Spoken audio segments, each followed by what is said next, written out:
Hi hello అండి, అందరికీ నమస్కారం. నేను మీ సునంద. అయితే మనకు ఈరోజు అదృష్టం అండి. ఏంటిది అంటే మనం సివిఆర్ సార్ దగ్గర ఉన్నాము. ఈ వైట్ ఫ్లై గురించి, ఈ తెల్లదోమ అన్నది ప్రతి ఒక్క అంటే చాలా ఎక్కువగా కలవరబెడుతున్నది మన కొబ్బరి పంటల రైతుల్ని. వాళ్ళతో పాటు కొబ్బరి, అదే విధంగా మనకు ఈ యొక్క పామాయిల్ దాంతో పాటు జామకి, ఆ కొబ్బరి చెట్లు పామాయిల్ చెట్ల దగ్గర ఏమైనా చెట్లున్నా వాటికి వస్తూ ఉంది. దానివల్ల చాలా ఇబ్బంది పడతా ఉన్నారు రైతులు. కెమికల్స్ కొట్టినా కానీ తాత్కాలికంగానే ఉంది అంటున్నారు సార్. ఇప్పుడు ఒక్కొక్కరు కొబ్బరి తోటలు 25 ఎకరాలు 30-50 ఎకరాలు వేసిన రైతులు ఉన్నారు. అవి చెట్లు చాలా పెద్దగా ఎత్తుగా ఎదిగిపోయినాయి. వాటికైతే ట్రాక్టర్ స్ప్రేయర్తో స్ప్రే చేయలేరు. సరే పోనీ డ్రోన్తో స్ప్రే చేద్దామంటే అవేమో వైట్ ఫ్లై అన్నది ఆకుల కింద ఉంటుంది, డ్రోన్ ఏమో పైన స్ప్రే చేస్తుంది. సో దానివల్ల కూడా మాకు అయితే లేదు అని చెప్తా ఉన్నారు సార్. అయితే మిమ్మల్ని ఒకసారి నేను అడిగినప్పుడు మట్టి ప్లస్ సోయాబీన్స్ కలిపి ఆముదము కలిపి స్ప్రే చేయమన్నారు సార్. ఒకటి కింద వేలరకు కూడా వేస్తే కింద వేరు వ్యవస్థ చేస్తే బలంగా ఉంటుంది. మళ్ళీ ఇంకోటి ఆ సోయాలో 18% ఆయిల్ ఉంటుంది. అది ఆయిల్ వేరు ద్వారా పైకి పీడ్చుకుందంటే అప్పుడు మొత్తం మొక్క సిస్టంలోకి వెళ్ళిపోతుంది. దానితోని వైట్ ఫ్లై కాదు, ఏ రకం పురుగు తెగులు కూడా రాదు. నూనె పదార్థాన్ని వేరు ద్వారా లాక్కుందంటే.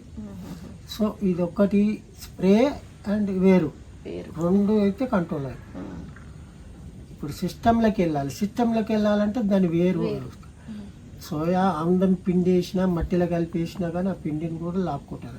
పిండిలో ఉన్న నూనె ఆముదం చీప్ అండ్ బెస్ట్. కొంచెం కాస్ట్లీ అంటే సోయాలో దీంట్లో ప్రోటీన్ కూడా ఉంటుంది కనుక నైట్రోజన్గా కూడా పనిచేస్తాయి కనుక పచ్చదనం. మళ్ళీ పెస్ట్ కంట్రోల్, డిసీజ్ కంట్రోల్ వస్తుంది దీంతో. సోయాతో కొన్ని ఫంగల్ డిసీజ్ కూడా పౌడరీ మిల్లు, డౌనీ మిల్లు, దాంతోపాటు కుంకుడుకాయలకి వాటితో కూడా కుంకుడుకాయలతో ఇంతకే చెప్పుకున్నాం బ్లైటు. ఇప్పుడు టమాటాల బ్లైటు అనేది, అంతర్క్నోస్ అనేది అవన్నీ రాణిస్తలేదు. అంటే మీరు చెప్పినట్లు ఇప్పుడు పెద్ద చెట్లు ఉన్న వాళ్ళు, స్ప్రే కష్టమైన వాళ్ళు వేర్ల దగ్గర, పెద్ద చెట్లైనా చిన్న చెట్లైనా కానీ వేర్ల దగ్గర ఆయిల్ కంటెంట్ అంటే నూనె పదార్థం వేరు దగ్గర తలిగిందను, వేరు ద్వారా తీసుకుందనుకో ఏ చీడపీడలను అక్కడ దాంట్లో రానివ్వాలి 15-20 రోజుల దాకా. మళ్ళీ 15 రోజులు చాలా రోజులు అయిందనుకో మళ్ళీ ఎప్పటోళ్ళే అది పూర్తి కంట్రోల్. 1 నెల 2 నెలలు కంటిన్యూ చేసిన వరకు కంట్రోల్ అయిపోతుంది. అప్పుడు ఏది ఆశపడదు. అది కరెక్ట్ సార్. ఇప్పుడు మేము మా దగ్గర కొన్ని అవి ఇవి స్ప్రేలు చేస్తానే వచ్చినాం. బట్ మీరు చెప్పినాక మట్టి, ఆముదము, సోయాబీన్స్, దాంతోపాటు కుంకుడుకాయ కూడా ఇచ్చినాం. ఇంతకుముందు చేసేదేమో వైట్ ఫ్లై తాత్కాలికంగా కంట్రోల్ అయితే వచ్చేది. దాని లార్వా కానీ ప్యూపా దశలో ఉండేటువంటి అది బాగా మొండిగా ఉంటా ఉండే, మళ్ళీ కొన్ని రోజులు ఉన్నాక వస్తూ ఉండేది. కానీ ఇది చేసినాక ఇప్పుడు మేము దగ్గర 1 నెల అవుతుంది. అప్పుడు చేసినా కానీ మాకు 15 రోజులకి మళ్ళీ తెల్లగా కనిపించింది. 15 రోజుల ముందే ఇది ఇవ్వాలి సెకండ్ డోస్. అదే సార్, అప్పుడేం వేరే యూస్ చేసినాం. ఇప్పుడు ఇది చేసినాక ఇప్పుడు నెల అవుతున్నా కానీ అంత తెల్లగా కాలేదు మాకు. కొన్ని ఎంబడే డోసు కంటిన్యూ చేస్తే అది అక్కడ నిర్మూలించబడు. అప్పుడు నువ్వు మానేసినా కానీ పెద్దగా ఉండదు. ఓకే. సో ఇప్పుడు మనం వేర్లకు ఇవ్వాలన్నా కానీ సార్ డైరెక్ట్ వేరుకు తగలాలి. అది లేదంటే ఇంత గుంత తీసి అందులో మట్టి వేసి కూడిపేస్తే అయిపోయాయి. సోయా పిండి అయినా వేయచ్చు, నీళ్ళల్లో కలిపి పిండి నీళ్ళల్లో కలిపితే కంపు వాసన వస్తుంది. ఆడ 3 రోజులలో లాక్కుంటుంది. లాక్కోగానే నూనె అంతా అక్కడ వెళ్ళిపోతుంది. మీది కుళ్ళిన పదార్థాలు సేంద్రియ పదార్థం. సో అట్లా ఆయిల్స్ అయినా కానీ మనం వేసుకోవచ్చు. ఇప్పుడు ఆ మట్టి ఆముదం కూడా వేయచ్చు. కానీ మీరు ఒకసారి అన్నారంటే ఎమల్సిఫైర్ కలిపితే మళ్ళీ అది ఆయిల్ తత్వం కోల్పోతుంది అని. ఒకవేళ ఆయిల్ పోదు కదా మరి. సో ఆయిల్ తత్వం, ఆయిల్ విరిగిపోతుంది కాబట్టి ఎమల్సిఫైర్ కలపకుండా మనం వేర్లకు తగిలేటట్టు నూనె చెక్కలు కానీ లేకపోతే సోయా పిండి కానీ, దాంతోపాటు మీరు జిగట కూడా ఉన్న పదార్థాన్ని ఇవ్వచ్చు. గోధుమలది కూడా ఇప్పుడు నూకలు వచ్చినాయి, నూకలలో కలిపి కూడా ఇవ్వచ్చు. ఓకే. నూనె అది సేంద్రియ నూనెనేమో వెళ్ళిపోతుంది. ఆ నూకలు ఎక్కువ కుళ్ళు పదార్థం అయిపోతుంది. అది ఇక్కడ సేంద్రియ చీప్ అండ్ బెస్ట్.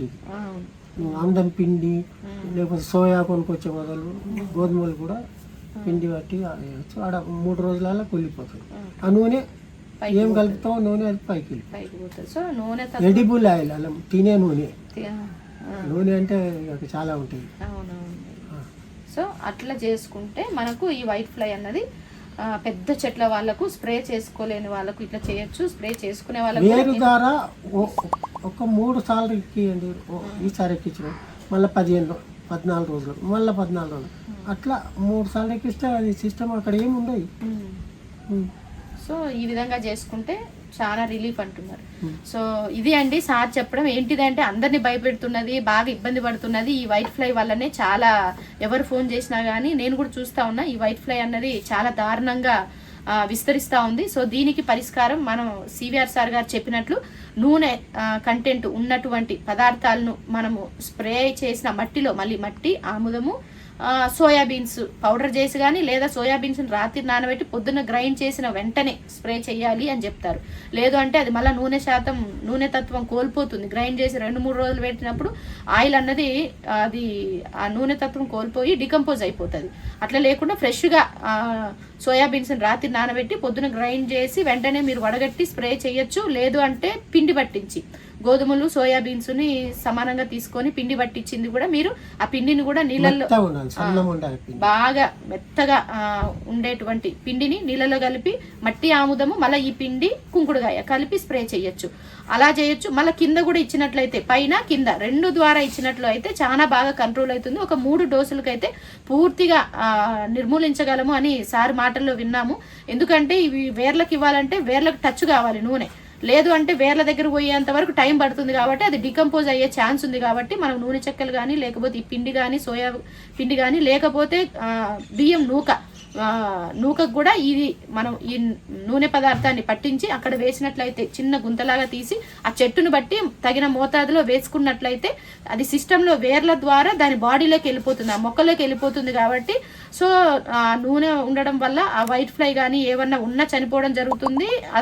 ఫర్దర్గా అవి ఆ మొక్కను ఆశించకుండా ఉండడానికి సహాయపడుతుంది. అదేవిధంగా అది మనకు బలంగా కూడా, ఆ మొక్కకు బలంగా కూడా మారుతుంది. కాబట్టి 2 విధాలుగా పనిచేస్తుంది అని మనం ఇప్పుడు సార్ మాటల్లో విన్నాము.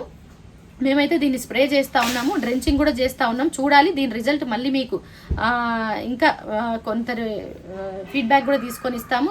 ఇప్పుడే కాదు, ఇది నాకు సార్ మిర్చికి కోసము వంకాయ నుంచి చెప్తా ఉన్న మాట ఇది. కాబట్టి సో అందరూ తప్పకుండా ఇంత ఈజీగా, ఇంత బాగా పంట మంచిగా అవుతుంది, పెస్ట్ రిపెలెంట్గా కూడా జరుగుతుంది. అదేవిధంగా డిసీజ్ కంట్రోల్ కూడా ఉంటుంది అని చెప్తా ఉన్నారు. సో కాబట్టి ఇది అందరూ వాడుకొని మీరు లాభం పొందగలరు అని ఆశిస్తా ఉన్నాను. సార్ ఇంత చక్కటి ఐడియాలు ఇచ్చి, ఇంత చక్క సందేశాలు ఇచ్చినందుకు మీకు కూడా అందరి తరపున ధన్యవాదాలు సార్. Thank you. మా సేంద్రియ వ్యవసాయ పద్ధతులు మీకు నచ్చినట్లయితే లైక్ చేయండి, షేర్ చేయండి. ప్రతి ఒక్కరం సేంద్రియం వైపు బాటలు వేద్దాం. Thank you.